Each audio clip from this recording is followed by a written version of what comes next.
บางทีมันก็ได้เซ็กก่อนช่วงได้อาบน้ำอ่ะจนอาบน้ำ วะก็ได้อีกที่บ้านนี้ เคยจะเบิ่งก่อนเลือกๆก่อนได้อยู่งามอยู่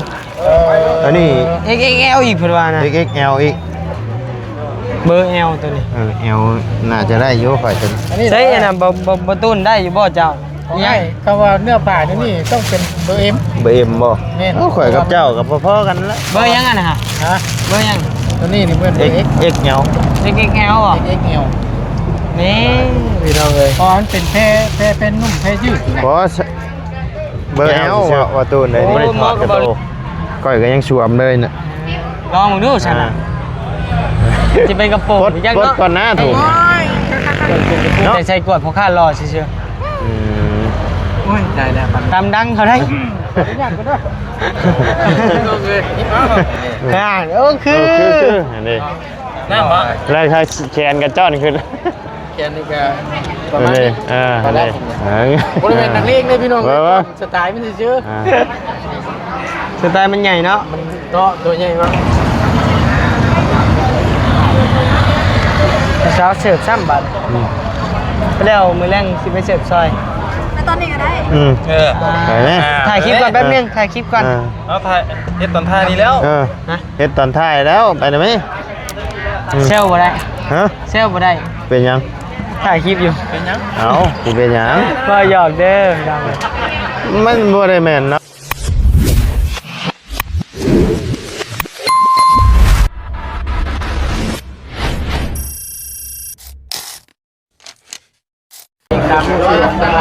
มาพี่น้องเอ๋ยเปิดคลิปเปิดภาพมาบรรยากาศงามแรงๆเด้อพี่น้องเด้อเนาะ ล้มได้คนตกเลยกัน เป็นแล้วอ่ะเบิ่งเอาตังค์ก่อนพี่น้องเอ้ยเดี๋ยวเพิ่นมาเอามันหนัก นี่แหละมุมนี่แหละว่ะตกก็กด เดี๋ยวมุมพุ่นบ่แจ้งบ่ ได้แล้วนี่แหละ นี่แหละคักก่อนเอารถเฮาออกเอากับ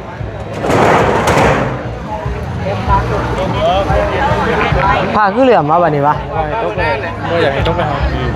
เขาตกตัวเขาตะกดราขยะกันเลย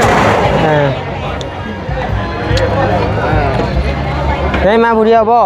โดยน้องสบายดีสบาย โด ดี ย เนาะโทรมาบาท ห้ามเลยบรรยากาศช่วงแรงเป็นมา ใส่ก่อนแป๊บนึงพี่น้อง มาพี่น้องเลยต่อพี่น้องเนาะได้และมีแนวจะให้นี่แล้วพอดีได้มาพ่อหน้าพ่อตากันเลยก็ได้โอ้แต่หน้าอยากแหล่อยากดำเนี่ยก็อดเอาเด้อพี่น้องเด้อเนาะเบิ่งแหล่ๆลำๆนี่แหละ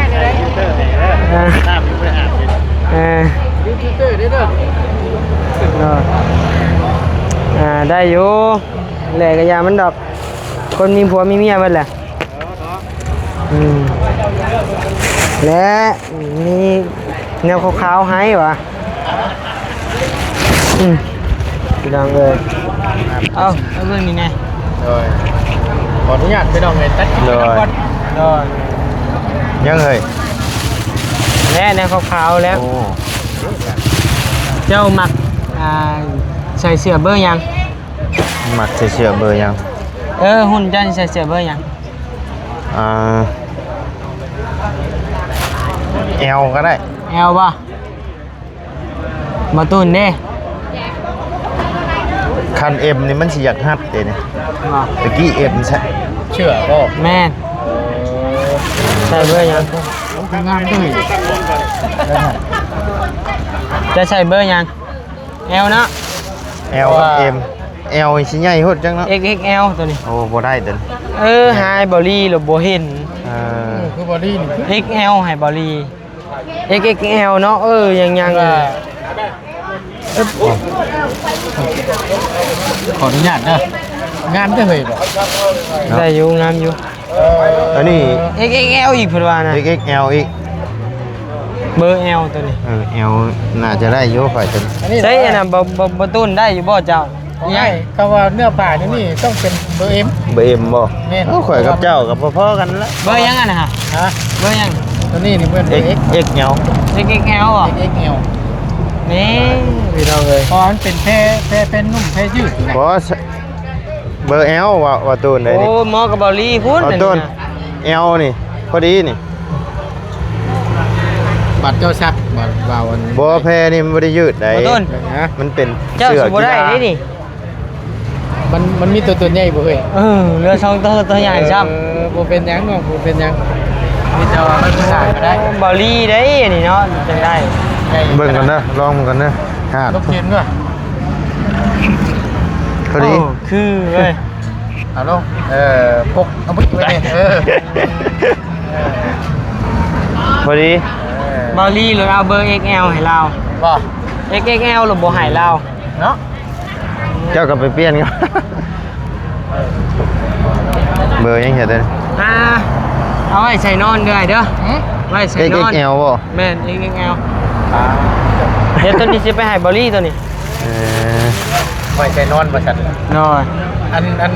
ถามเนี่ยก็มันแบบได้อันนี้น่ะน้องเชื่อน้องบ่ดูได้ได บ่แล้วเสือทั้งผู้รักผู้ใหญ่เพิ่นฝากมาให้ อ๋อ เพิ่นฝากมาให้ทีมงานจุฮะนี่แหละยายแจกยายกัน หมู่แต่สิท่วงเข้าบาดเชื่อนิ่มในตลอดแล้วบาดนี้ เพิ่น ใหญ่เนาะ โอ้บ่ยาวได้2ตัวจะต้องเปลี่ยนกับบ่ยาวมีเบอร์ L อันหนึง เนาะ แม่น การ เราก็ใส่เยอะครับ บ่มีอีกตัวหนึง งามเลยเนาะ งาม บ่ยาวได้2ตัวบ่ยาว แพร บ้านเฮา แพรก็นิ่มดีอยู่ แม่นคักอยู่ไปหาเพิ่นตัวเอง โอเคไงก็ได้ละไล่ครบทุกคนบ่นี่ หามาครบมาทีมงานบอกกับบ่ครบซับยายน้องน้อยเน่บาต้าเบาพัดไส้เบายังเบาพัดไส้ได้บ่วะพัดไส้ก็บ่ได้ซับได้แต่เบาบี้เบาลี่เบายาวเมียเบายาวเมียเบาลี่ น้อย ตามนั่นแหละ บ่อยากจื้อแหละขอบมุกกับใจเด้อทางแม่เนาะเป็นผักมาให้ ขอบคุณหลายๆเนาะ มีแห้งได้ไหมเด้อง ามได้งามได้ คัก ขอบคุณทั้งแม่หลายๆเด้อเนาะที่ได้ผากเสื้องามๆมาให้ทั้งทีมงานใส่เนาะงามลายพี่น้องเอ้ยครับ แต่บ่พอกันซ้ำเนาะ โดย ขอบใจหลายๆเด้อ โดย ยังไงใจดีฟังใจเนาะ โดย เพิ่นได้เฮ็ดเชือกสวยๆงามๆไม่จังลูกๆได้ใส่กันเนาะขอให้มันดีมีแห้งอย่าเจ็บอย่าจนคอยร่ำคอยด้วยนะแม่เด้อเนาะสาธุ ถูก ขอบ เนาะ ใจทั้งน้องนิ้วหลาย โด ๆ ย เด้อ ใจทั้งน้องนิ้วเพื่อนเป็นกันเนาะ เนาะ โดย ได้รับแล้วงาม เสียดายเนาะบอลี่ นี่เรามาเลย ไอ้เนามื้อหน้าหายบอลี่บ่เห็นมามื้อนี้เห็นให้เบานี่แหละเจ้ามีบ่เบอร์ L น่ะมาเปลี่ยนน้ำเหล้าได้บ่ มีอยู่กับหมู่เจ้า ใช่แหละ ใส่เลยดิ ใส่ไปช่องเลยเจ้าน่ะตัวนี้พอดีนี่ ได้แล้ว นี่ เป็นยัง XXL XXL โดย แล้วยาแล้วใช่ไป เนาะโอ้ยได้เสียงงามใส่ละบาดนี้ครั้งแรก ใส่เบิ่งดู ฮะ เบิ่งดู XXL เราคือสิใส่ยาก โอ้ให้รถถอดเชือกแขนยาวก็ได้แล้ว เพื่อนมันก็ ไอ้ คนลายซับ เอาจิเป็นหยังถอดเชือก ได้บ่ แขนยาวเชื่อๆบ่ได้ถอดกระโตก้อยก็ยังสวมเลยน่ะ ลองมึงดูฉันน่ะจะเป็นกระโปรง ปลด ยัง ปลด เนาะ ก่อนหน้าถุงนะเนาะเฮ็ดพลุงพลังได้เลย แต่มันมีแต่ชุดวัดได้อยู่นี่นะ เออ เอา เออ ใหญ่จนรุ่นเบาดีคือว่าแหละ บอลี่ เบาดีลุงเพิ่ม ก้อย แมน รับนั่นลูก พอดีข่อย แมน ได้ละ อาจจะมันมียาขยะน้ำเฮานี่เด้อ อันยังไม่อาบน้ำบ่ อาบแล้ว ใครอยู่ฉัน ใช้น้ำหอม เอาบ่น้ำหอมตูนน้ำหอมนี่วินพาร์ทผู้ได้นี่ โอ้ยคัก แต่ใส่กวดพอข้ารอเชื่อ อืม โอ้ยได้แล้วมัน ตามดังเขาได้ อยากก็ได้พี่น้องเลย โอ้ หอมบัดนี่ อาบบ่ อาบเอาแล้วบัดนี่ เออ อย่าโดนมันปิวอย่าโดนปิวเชื่อเพิ่นเด้ อืม แล้วนี่ก็เปียกเลยว่าเนาะขอบปากได้จ้ะ ใส่เลยเด้อ หอมนี้เนาะหอมนี้ ใช่คือบ่ได้กินเลย เอ้า ตายยัก จมูกตาย อ๋อโถ่ โอ้โห อันใหญ่ครับอย่ามันหอก เอา เฉย เอกเอวดิ ๆนี่มาหอกนี่ โอ้คือ อันนี้ น้ำบ่ แล้วถ้าแขนกระจ้อนขึ้น แกนี่ก็ป อั ระ น มาณ นี้ นี้ อันนี้ใช่แล้ว อันนี้เบิ้งเคยจิจอนให้เบิ้ง บ่พอแล้วสำเร็จ เอ้ย บริเวณนักเรียนเลยพี่น้อง ว่า สไตล์มันซื่อ อ่า สไตล์มันใหญ่เนาะ ๆมันตัวใหญ่มากอย่าจ้อนกับช่วงหลาย โอ้เนาะเอ้ย ทางนี้น้ำเสร็จจ้อนอะไรกันเลย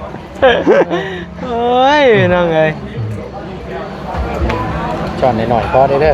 โอ้ยขอโทษขออภัยนำพี่น้องเอ้ยเนาะบ่ได้จุงตัวน้อยให้เบาตูนซับ กับเบอร์เอ็มแล้วก็เบอร์เอล โดย เมนจองนี่จองเบอร์นี่ได้อยู่ เอวได้อยู่ข่อย นี่มันรุ่น XXL ถ้าใส่เสื้อเฮาเด้อสิหาเงินเฮ็ดเสื้อไม่ใช่ก่อน เบิดเลยวะ โอ้แล้ว เดี๋ยวเฮาก็สิหาเงินไปเฮ็ดเสื้อไม่ใช่ก่อนโอ้คือเว้ยใส่ยืนมึงดูบ่ไรบ่ยาวเออ นิบเลย สามคนบ่เจ้าน่ะ อืม นิบ เออ อย่างปากคำพี่น้อง มา วัน ได้ ชู ป่ะ โดย เปื่อยกัน สิได้เปื่อยเลยเอาดูบนเนาะ เอา1 2 3โอเค อย่าลืมฟิลเตอร์ง่ายได้ เดี๋ยวสิเชิ เดี๋ยว ญ เรา แต่ง ยัง ให้ บ่ได้ยอมได้พี่เตอร์นะเออ ครับกัน กินบัดนี้เอา โดย โดย ตัดคลิปไปน้ำในบัตรนี่เด้อ โดย เด้อ โดยเห็นจังได๋ซะเนาะมันก็สั้นชิดเกินไปพี่น้องเอ้ยเอาบ่แลอ่ะ โดย เบิ่งขาตั้งกล้องก็ได้ใส่น็อตหันเอาผมจะเสียแล้วบ่หมด โอ้ยหมุนมาล่ะ มุนเลย กาแฟมาให้ เช้าเสิร์ฟ3 บาทไปแล้วมื้อแรงสิไปเสิร์ฟซอย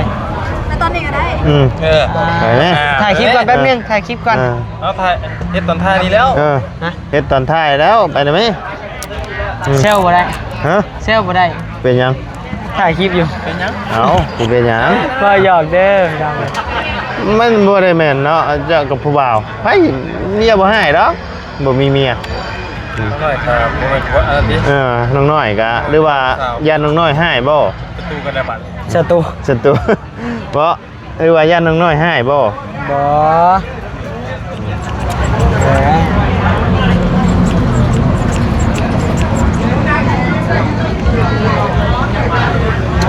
เด้บ่พระชัยมาแหละ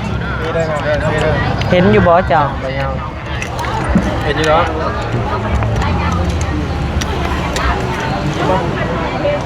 ไปเพื่อนแล้ว หืม ไปเพื่อนแล้ว ยังเลิกก็ได้มันเหลื่อมตาเพิ่นมาบ่พระชัยมา เสื้อเอานิ้วกินอีกจนเหล่แล้ววะ ผู้รับตำใหม่เขาอะ เสื้อเพิ่นเสื้อเขาขึ้นรถห้องโกกไป โคโลชับ เขายายด้วยเหรอ นั่งเลยว่าเราบินหัวเราวะเอา ตาลายเลย ตาลายเลยเหรอ ช่วงก็ตามตีมก่อนเมื่อตีมก่อนได้เซ็กก่อนช่วงได้อาบน้ำอ่ะ จนไม่อาบน้ำ อาบน้ำวะ โบราณอีกที่บัตรนี่ เบิ่งก่อนลึกๆก่อน ตาสลาย สบายดีเด้อบ่พระชัย เป็นกัน เด้อโอ้ยบ่พระชัยกับท่านได้เด้เนาะ ได้ยัง นี่น่ะ มันใหญ่ ฮะ เสื้อยังอันนี้ เอาเจ้าบ่ได้บ่ ยังแล้ว สุรินทาบ้านเฮาเสื้อไผ่ สุรินทราบ้านเรา บ้านเฮา สุรินทร์ทรา ได้สั่ง สุรินทร์บ้านเรา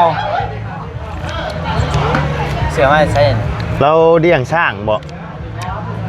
ก็บ่ฮู้ว่า อ๋อชุรินทร์นี่มันขึ้นชื่อกับ ช้าง เมืองช้างเนาะ แม่น อ๋อ เห็นป่ะนะ แม่ ปล่อยป่ะ ร้อย ดีไหม ฮะ ถามไหม ถามมึงดูอ่ะ ถามบ้านได้ แม่นว่าแบบอะไรบ้างถือว่า แม่นบ่เนาะ ทางบ่ไล่ว่าถือว่าพี่น้องคอมเมนต์มาหน่อยเด้อเนาะ ดอกไฟตัวนี้ บ่มีตัวนี้ก็บ่มีเฮ้ย สุรินทร์เด้แม่นเลยจ้ะ จังหวัดชลบุรีไง สุรินทร์สุกนี่ได้ตัวอยู่ได้ ใช่จะซาเบลเว้ยมาบ่ เมื่อแล้วนี่แหละครับ เว้นนี่ซาเบลมันมาแตะเวียกมาแว่เลยบ่ตกดอกไงเชื่อนี่ เดี๋ยวเราคือ ประเดี๋ยวมันเย็นซื่อ ดีนะถ้าดูแล้วมันเย็นทำต้มพอแบบอย่างนั้นใครอยู่นอกต้มตัวกระชิดอยากต้มนั่นนี่อายุ มันเปื้อนมาแล้ว เป็นน้ำข่อยกินเป็นน้ำข่อยกินขนมแล้วข่อยมากินนี่บอกว่าคือขมแห้งเนี่ย ยันเมน แม่นแล้ว ขนมนี่บ่ กินขนมแล้วมากินกาแฟ ขนมนี่บ่ จับเย็นป่ะน่ะ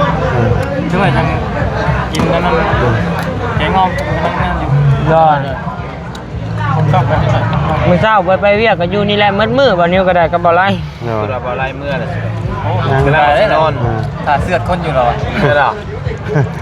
ขออนุญาตเด้อพี่ลุงเด้อ กินทายผู้ไปเฮ็ดเบี้ยเฮ็ดงานมาไม่เมื่อยนะ เมื่อแต่ไม่ลงคลิปเลยพี่น้องคุณไม่เชื่อหน้าเล่ครับ ยังบ่ทันดงบ่เอาการเอางานดีเนาะแล้วบ่ ได้เดียว โอ้โห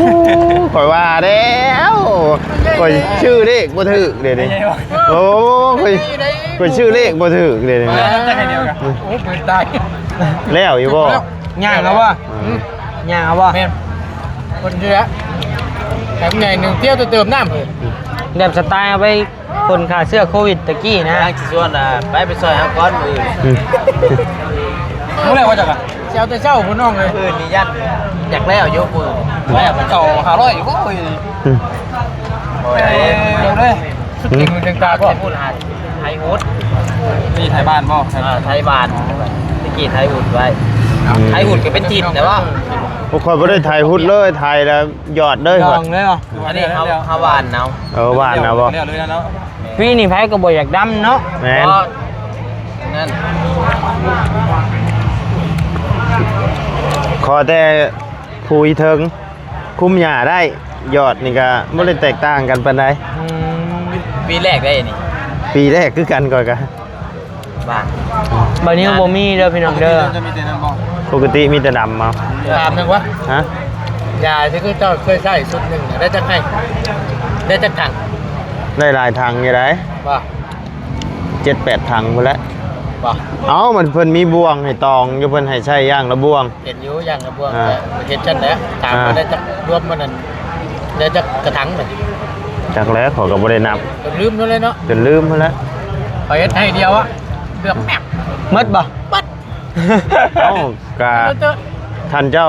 บ่ท่านเจ้าย่างบ่ไว้กะมันก็เนาะมันก็ทั่วถึงดี หมดแล้วเนี่ยเจ้า ปืนนี่เจ้าจะเช่าปืน แล้วว่า บัดนี้นี่บ่มีหน้าพี่น้องเอ้ย กันแล้วนี่คือนักก็สิไปแต่เช้ากัน อ่า เสียวให้มันบ่เฮาบ่ได้เฮ็ดเต็มที่เด้คือพอเฮาก็เที่ยงเรื่องเราไปกันการที่กันกันนะ เจ้าก็เฮ็ดบ่เจ้าก็ เฮ็ดนี่แหละติ อ่า แล้วนี่ก็ยังเล่นอาหารนี่กินบ่ยาว บ่ได้เป็นไรกับมันหรอก อืม มีแต่ส่วนมากมีแต่เกี่ยวกับงานนักๆที่ได้ช่วยเกี่ยวกับไม่ได้ช่วย แบกกระสอบเข้าสิเด้ แม่น พอเพิ่นเนมเห็นคือแล้วเพิ่น เพ ได้ ราะว่าดำก็บ่ได้สนกับเพิ่นแบกคนแต่คนนึงยังบ่ได้สนกับเพิ่นก็เป็นเอกเพราะคนมันก็บ่ได้ช่วยตั้งกระสอบเลยเป็นคนมาป้าโฮมไป ไปพี่น้องเอ้ยพอสมควรแล้วแล้วจังได๋ก็ทางบัดนี้สิขอตัวลำลาก่อนเด้อเดี๋ยว โดย นางโอ้ร่วมกันแล้วก็จะคะแนนแขกร้ายกันจะซอยกันพี่น้องเนาะจังหวะกัน มาน้องขอมันเนาะ โดย งานเป็นตัวมาแบบเดียว แม่นไปโอเคจังได๋ก็อยู่ดีมีแฮงเด้อพี่น้องเด้อเด้อสบายดี เด้อพี่น้องเด้อ